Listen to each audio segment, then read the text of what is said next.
Morning dear students. आज हम class 4 subject EVS और आज का हमारा टॉपिक है how days and nights are formed.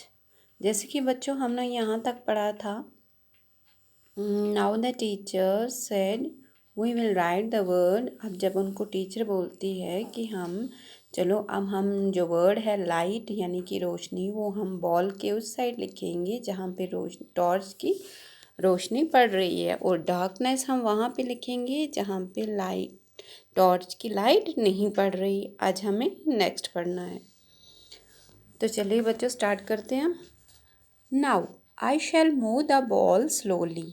Is the light still falling on the same side of the ball.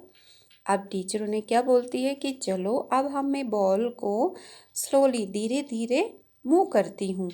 क्या जो लाइट है वो बॉल के उसी हिस्से पर पड़ रही है जहाँ पहले पड़ रही थी? नहीं, जिस साइड बॉल का फेस लाइट के साइड जाएगा, टॉर्च की लाइट के साइड जाएगा, लाइट वहीं पे पड़ेगी। अब बच्चे क्या बोलते हैं? The children said no, because of the movement of the ball, the side facing the torch is moving towards the back. अब जैसे बॉल की मूवमेंट है, बॉल की मूवमेंट जहाँ जहाँ होगी उसी साइड टॉर्च की लाइट पड़ेगी। जो वाला बॉल का जो वाला साइड टॉर्च के साइड आएगा, टॉर्च की लाइट के साइड आएगा, तो लाइट भी वहीं पे पड़ेगी। Now let us replace the ball with a globe and let the torch light fall on it. अब मैम क्या बोलती है, टीचर क्या बोलती है ना कि चलो अब हम बॉल की जगह ग्लोब को लेते हैं। बच्चों, ग्लोब होता है मॉडल ऑफ अर्थ, वो आपने स्कूल में भी देखा होगा। ग्लोब हम किसे बोलेंगे? मॉडल ऑफ अर्थ होता है ग्लोब। अब टीचर बोलती है उन्हें कि चलो अब हम बॉल को रिप्लेस करते हैं, बॉल की जगह अब हम ग्लोब को लेते हैं, और जो टॉर्च की लाइट है वो हम अब ग्लोब पे रखते हैं। Which part of the globe is getting light. अब जो टीचर है पूछती है उन्हें, ज़रा आप मुझे बताओ कि ग्लोब का कौन सा हिस्सा है जहाँ पे लाइट पड़ रही है? The children said the side facing the torch. अब बच्चे क्या बोलते हैं? मैम, जहाँ पे ग्लोब का जो वाला फेस टॉर्च के साइड है वहीं पे लाइट पड़ेगी। The teacher asked again why is there darkness at the back of the globe. अब टीचर बच्चों को पूछती है कि ज़रा मुझे बताओ कि जो ग्लोब का जो दूसरा हिस्सा है वहाँ पे डार्कनेस क्यों है? The children looked at the globe and replied because that part is not getting light. अब बच्चे क्या आंसर दे रहे हैं? बच्चे बोल रहे हैं कि मैम, जो ग्लोब का वो वाला हिस्सा जिस पे टॉर्च की लाइट नहीं पड़ रही है वहाँ पे डार्कनेस है।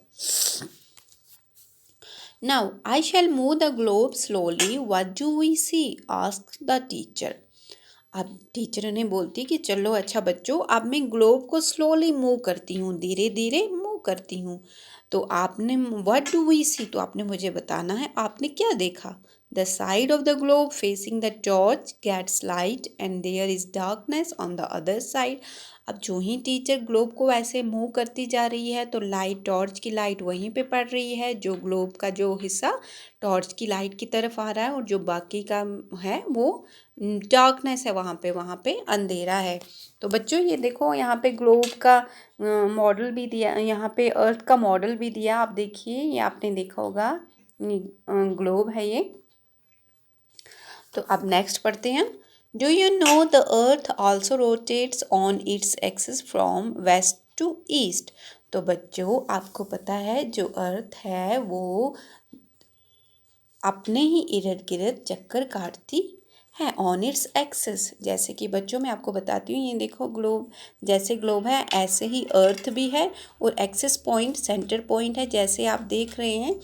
तो ये जो पॉइंट है, एक ऊपर से एक यहाँ से आपको नज़र आ रहा होगा, तो ये पॉइंट है। यहाँ पे जब हम ग्लोब को ऐसे हाथ से हिलाएंगे, ऐसे ही हमारी ज़मीन भी चक्कर काटती है ऑन इट्स एक्सिस। तो ये जो हिस्से दो हैं, ऊपर और ये नीचे, सेंटर पॉइंट जो है इसे हम एक्सिस कहेंगे। Do you know the earth also rotates on its axis from west to east? The movement of the earth on its own axis is called rotation. और जो ये ज़मीन अपने ही एक्सिस पे जो चक्कर काटती है उसे हम रोटेशन कहते हैं. Day and nights are formed due to this rotation of the earth. आपको पता है बच्चों, इसी रोटेशन से दिन और रात बनते हैं. The part of earth which gets sunlight has day, the part which does not get light has night.